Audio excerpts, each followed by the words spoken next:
morning everyone. It's a new rising day. I just hope you are fit and fine. We are doing our exercise 7C. We are completed up to question number 22. Now we are doing question number 23.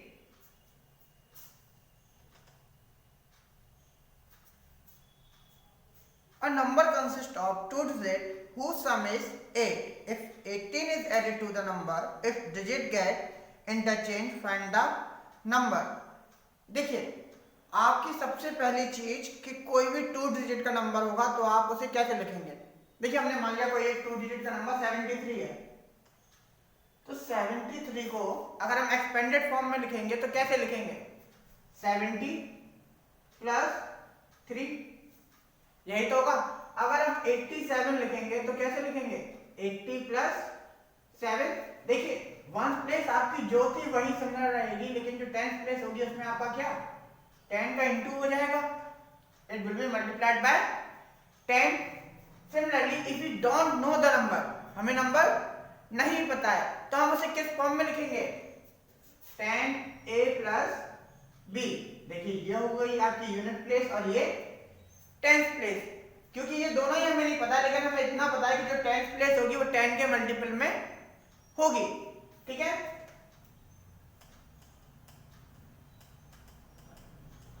अब देखिए, हमसे कह रहा है कि कोई दो digit का नंबर है जिसकी डिजिट का सम कितना है 8 है. तो पहले तो कोई भी टू डिजिट का नंबर होगा उसे हम कैसे लिखेंगे. Let the number be 10a plus b. आप 10x प्लस y लिख सकते हैं, उससे फर्क नहीं पड़ता है. ठीक है. अब कोई भी टू डिजिट का नंबर है जिसकी डिजिट का सम 8 है, तो डिजिट उसमें क्या है a और b. चलिए यहां आपके लिए लिख देते हैं where a is 10th place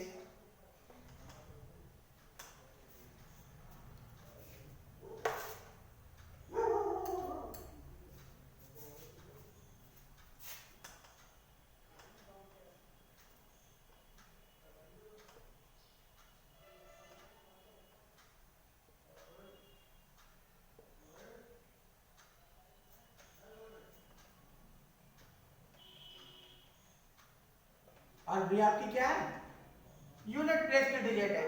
अब वो कह रहा है उसकी डिजिट का सम कितना है 8 है, तो डिजिट यानी कि a plus b equals to 8.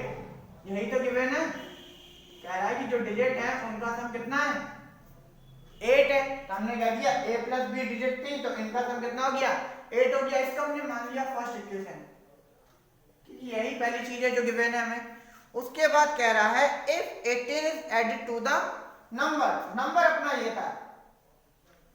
Second condition क्या कह रहा है, अगर आपके नंबर में नंबर आपका था 10a प्लस b, इसमें 18 ऐड करा दिया जाए. अगर 10a प्लस b में 18 ऐड करा दिया जाता है तो आपकी जो डिजिट है वो रिवर्स हो जाती है. क्या कह रहा है, इस डिजिट गेट इंटरचेंज. इंटरचेंज का मतलब b a की जगह आ जाएगा और a b की जगह आ जाएगा. तो ये आपका क्या हो जाएगा 10b प्लस a हो जाएगा, ऐसा कह रहा है. अब आप इसको सॉल्व कराएंगे तो देखिए भाई, ये आपका हो जाएगा 10a माइनस a प्लस का 18 equal 10b minus b. Plus का b था, हम यहां ले आए तो माइनस का हो गया. 18 जहां था हमने उसे वहीं रहने दिया. ठीक है. अब यहां देखिए 10a minus a equal 9a plus 18 equals to 9b. ठीक है.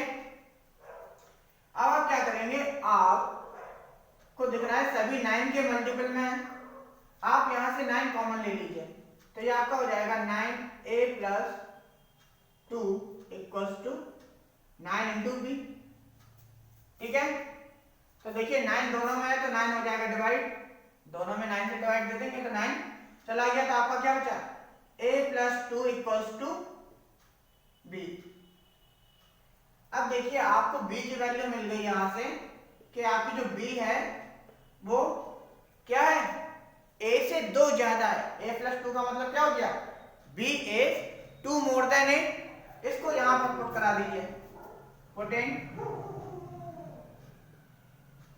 Value of b in equation first. Equation first में b की वैल्यू पुट कराएंगे तो हमें क्या मिलेगा, आपको दिया गया था a plus b equals to 8 और हमने कहा b क्या है, b है आपकी a प्लस 2।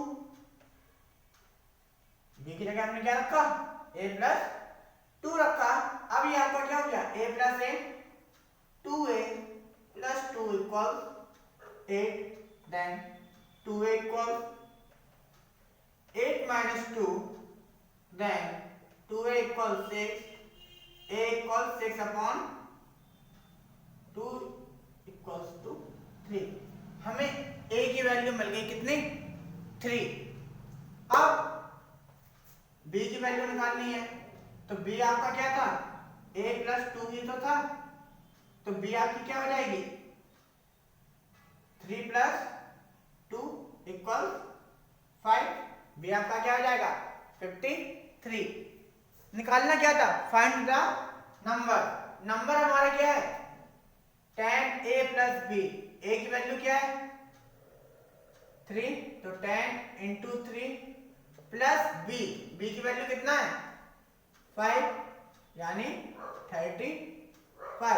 अब देखिए आपको ये चेक करना है कि आपका आंसर सही है या नहीं है।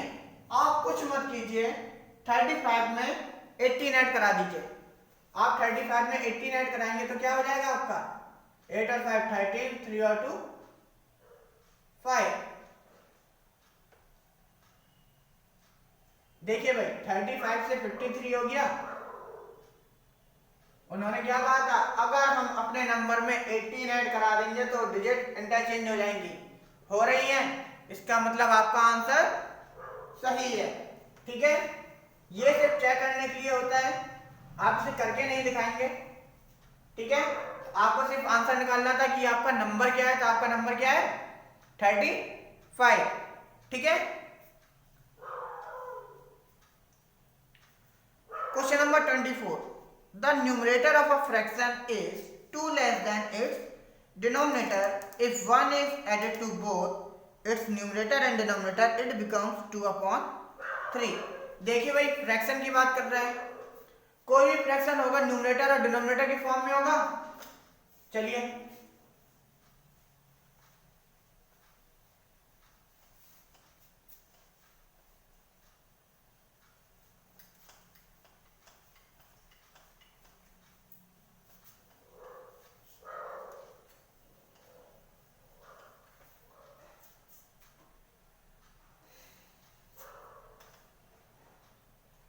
देखिए आपसे कह रहा है the numerator of a fraction is 2 less than its denominator. तो हमने मान लिया let the numerator be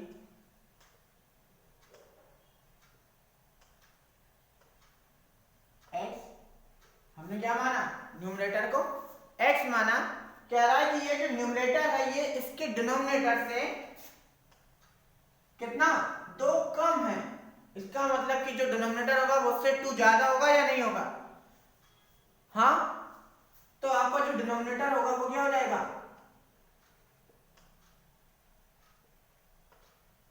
x plus 2। देखिए ये इससे 2 छोटा हो गया कि नहीं।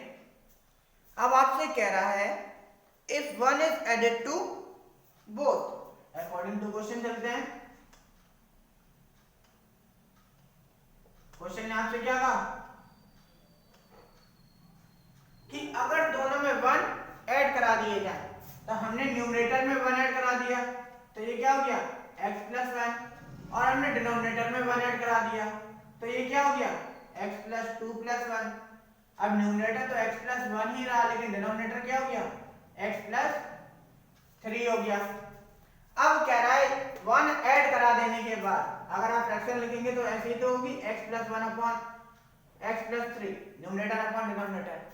जब आप 1 ऐड करा देते हैं दोनों में तो आपकी फ्रैक्शन क्या बन जाती है, 2/3। आप क्रॉस मल्टीप्लाई कराएंगे तो ये आपका क्या हो जाएगा, 3x+1 equals 2 into x plus 3। Multiply कराएंगे तो आपका आएगा 3x+3 इक्वल 2x+6। 2x को यहां भेजेंगे, 3 को यहां भेजेंगे तो आपका हो जाएगा 3x-2x इक्वल 6-3। ठीक है। अब देखिए यहां से हमें x की वैल्यू मिल जाएगी 3।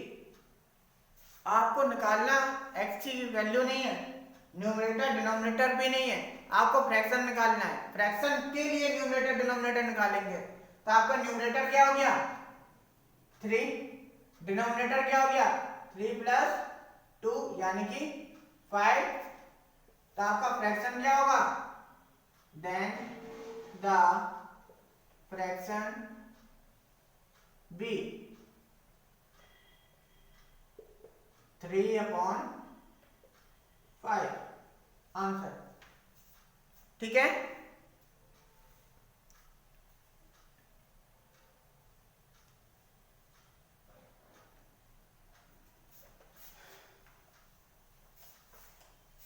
नेक्स्ट क्वेश्चन आपसे कह रहा है two complementary angle differ another angle by 20। तो देखिए भाई कंप्लीमेंट्री एंगल क्या होता है, देखिए complementary angle are the angle whose sum is equal to a right angle means 90 degree. दो ऐसे एंगल जिनको ऐड कराने पर आपका कितना आ जाए, 90 डिग्री आ जाए। ठीक है। उनने कहा दो एंगल है, दोनों कंप्लीमेंट्री है और एक एंगल दूसरे एंगल से 20 ज्यादा है। क्वेश्चन नंबर 25 हमने मान लिया let one angle be x। देखो हमने कह दिया एक एंगल आपका क्या है x है, दूसरा एंगल या तो इससे 20 ज्यादा होगा या इससे 20 कम होगा, तभी तो डिफरेंस आएगा। आपने कहा कि चलिए ज्यादा करा देते हैं तो हमने कहा सेकंड एंगल,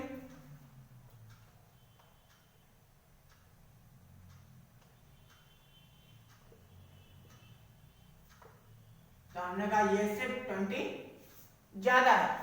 ठीक है। अब आपको कहा गया कि ये दोनों कैसे हैं, कंप्लीमेंट्री हैं। तो हमें पता है कंप्लीमेंट्री एंगल का सम कितना होता है, 90 डिग्री होता है अकॉर्डिंग टू क्वेश्चन।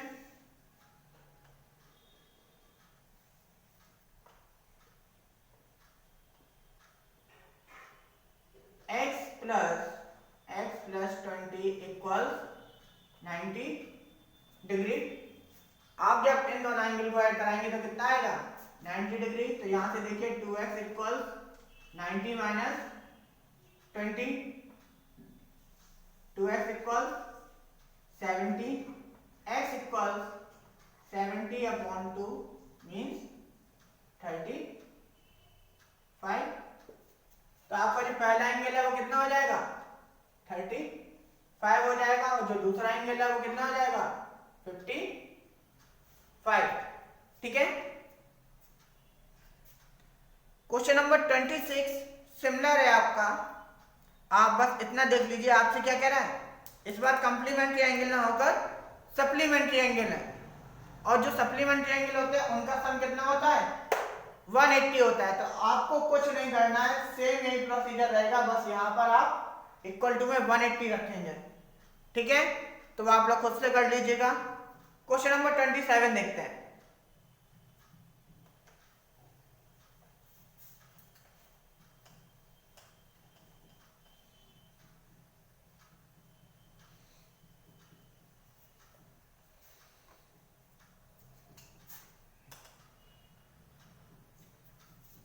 में आपसे कह रहा है two equal side of a triangle are x+6 and 5x-2 if the third side is 7x-4 centimeter, find x, then find perimeter of the triangle। देखिए आपको कोई एक ट्राइंगल दिया गया था, चलिए बना लेते हैं। ठीक है, आपसे कह रहा है इसकी कोई दो साइड इक्वल है, जो कि है आपकी x+6 और 5x - 12, 5x - 2, और आपकी जो थर्ड साइड है वो आपकी है 7x - 4। देखिए भाई, कोई भी ट्रायंगल जिसकी दो साइड्स इक्वल होंगी वो आपका कहलाएगा आइसोस्केलेस ट्रायंगल। आपसे कह रहा है कि इसकी ये दोनों साइड एक दूसरे की क्या है, इक्वल है। अगर ये इक्वल है तो x+6 = 5x - 2 होगा जी। जब होगा तो आप अकॉर्डिंग टू क्वेश्चन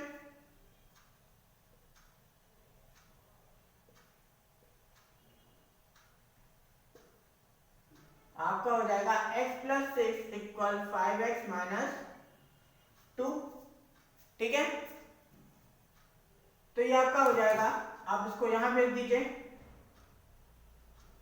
तो ये आपका होगा x - 5x इक्वल -6 और -2, it will be plus minus -4x equal -8, then x equal -8/-4, 4 2 8। यहां से हमें क्या मिला, x की value milli.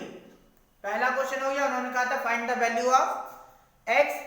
Next one is कह रहा है find perimeter of the triangle. तो पेरीमीटर के लिए आपके पास तीनों साइड होनी चाहिए।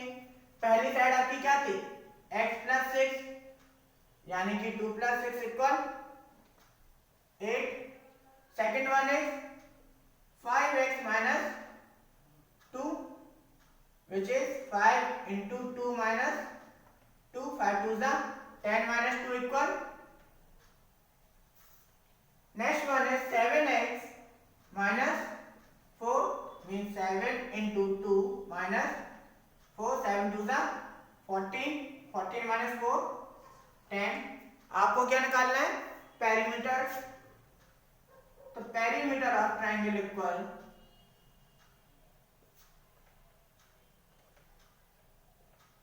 सम ऑफ वन साइड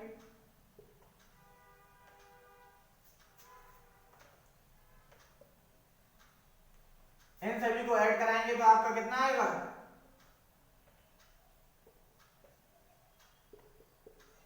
26। यूनिट तो कुछ दी नहीं गई है आंसर। ठीक है,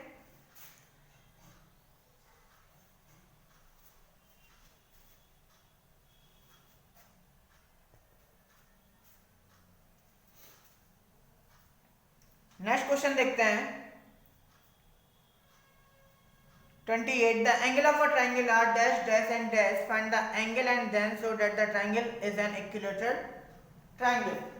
देखिए, फिर से आपके ट्रायंगल की बात कर रहा है, आपको तीन एंगल दिए गए हैं और कह रहा है कि भाई x की वैल्यू निकालिए, फिर एंगल्स की वैल्यू निकालिए, फिर ये बताइए कि उसके जो सारे एंगल हैं वो इक्वल है।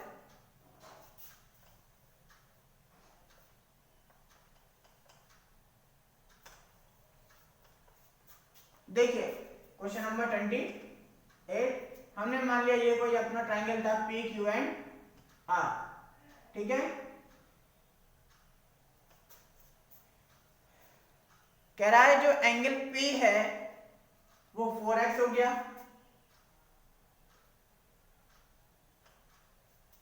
जो Q एंगल है वो आपका 2x + 30 हो गया,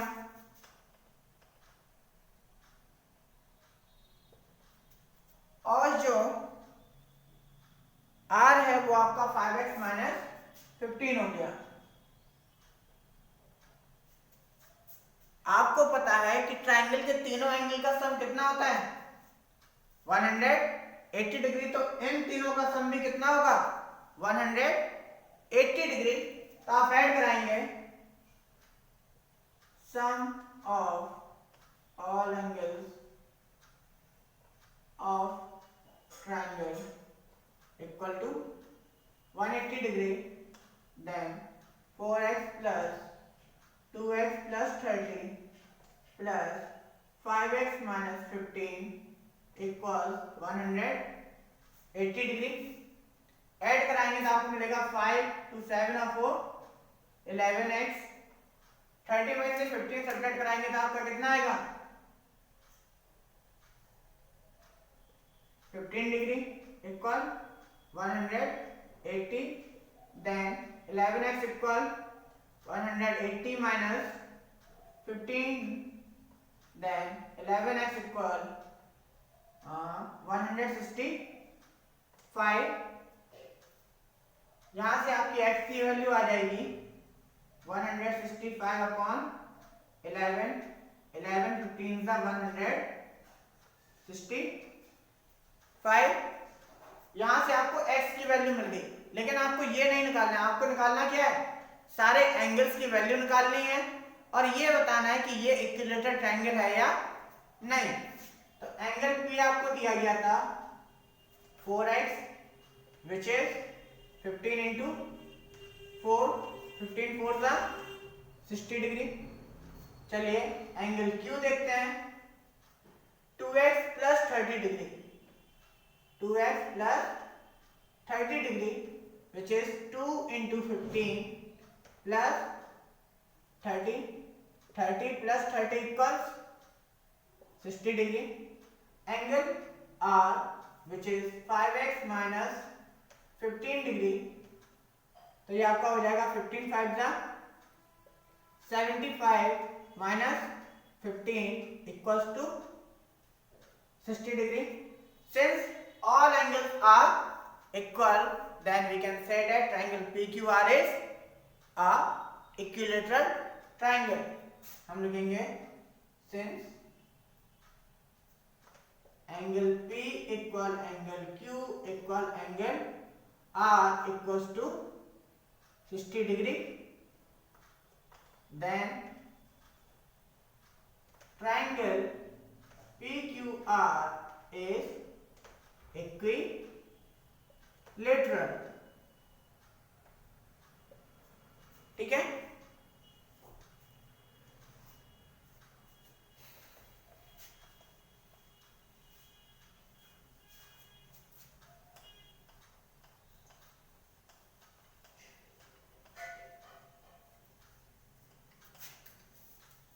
क्वेश्चन नंबर 29 देखते हैं। आपसे कह रहा है a man sold an article for 432 and gained 8% on it, find the CP of the article.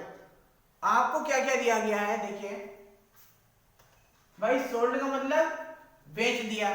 भाई उसने कोई एक वस्तु खरीदी और 432 रुपए में किसी को बेच दी, और जब बेच दी तो उसको क्या हुआ 8% का प्रॉफिट हो गया। तो उन्होंने कहा ये बता भाई इसने खरीदी कितने की थी। जब खरीदने की पूछ रहा है सीपी निकालना है, तो देखिए भाई एसपी आपको दिया गया है कितना 432 रुपीज, गेन दिया गया है आपका 8%, निकालना क्या है सीपी कॉस्ट प्राइस। देखिए भाई हम फॉर्मूला यूज कर सकते हैं CP equals SP into 100 upon 100 plus gain percent. ठीक है, एसपी आपको दिया गया है कितना 432 इंटू 100 अपॉन 100 प्लस 8। ठीक है, तो ये आपका हो जाएगा 432 इंटू 100 अपॉन 108। देखिए 8 4 सा 32, 1 4 सा 4, 108 4 सा 432। तो आपका सीपी क्या आ जाएगा 400 रुपीज। ठीक है, क्वेश्चन नंबर 30 देखते हैं। A man is engaged as a typist for 30 days on the condition that he receives rupees 175 for each day he works and has to pay rupees 50 for each day he remains absent। देखिए भाई बड़ी जाती हो रही है इस इंसान के साथ, अगर ये जाता है तब तो ठीक है, 175 रुपीज इसे कंपनी पे करती है, लेकिन अगर ये नहीं जाता है तो इसे 50 रुपए अपने पास से देने पड़ते हैं। 175 तो मिलेंगे नहीं, 50 रुपए और चले जाएंगे भाई साहब के, ठीक है।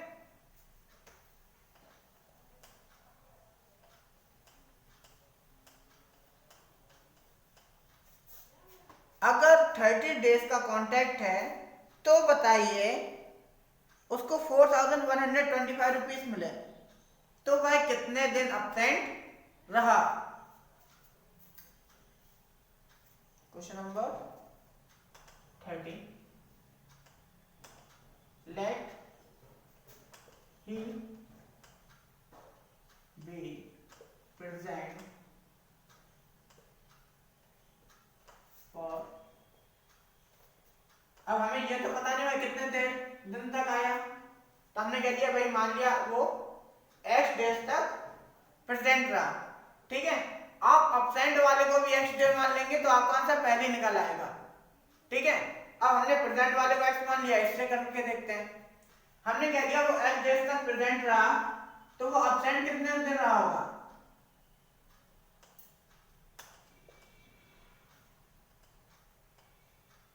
then he be absent for total 30 days का कॉन्ट्रैक्ट था, 30 डेज में से x डेज को प्रेजेंट रहा, तो 30 में से x को सब्ट्रैक्ट कर देंगे तो ये उसकी एब्सेंटी आ जाएगी कि भाई ये इतने दिन तक एब्सेंट था। अब देखिए अगर वो प्रेजेंट था तो उसको 175 रुपीज मिल रहे थे,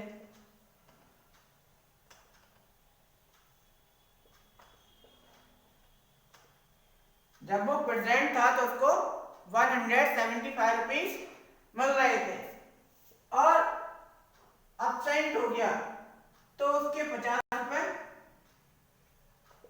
देने पड़ रहे थे। 175 तो जा रहे थे, साथ साथ 50 रुपए उसे देने भी पड़ रहे थे। इन दोनों का टोटल किसके इक्वल आ रहा था, 4125 के इक्वल। आप उसको सॉल्व कराएंगे तो आपका आएगा 175x माइनस 5 3 1500 प्लस का 50x, देखिए माइनस माइनस प्लस होगा, गलत मत कीजिएगा, 4125 माइनस का 1500 है, यहाँ भेज देंगे, इनको ऐड कराएंगे तो ये आपका हो जाएगा 225x इक्वल 4125 प्लस 1500, तो ये आपका हो जाएगा 225x इक्वल 25 5 और 1 6 5 6 2 5, देन x इक्वल 5 6 2 5 अपॉन 225, 25 से इसका डिवाइड देंगे तो 25 9 का होता है आपका 225, ठीक है। 25 2 सा 50, फिर आपका होगा 25 2 सा 50, 12 बचेगा, 25 5 सा 125, अब 225 से 9 का डिवाइड देंगे तो आपका ये 25 टाइम्स ही जाएगा, यानी कि वो कितने x डेज तक, और x आपके कितने हैं 25, यानी कि वो 25 डेज प्रेजेंट रहा, तो अब्सेंट कितने डेज रहा 30 माइनस 25, यानी कि 5 डेज तक। और आपको निकालना क्या था,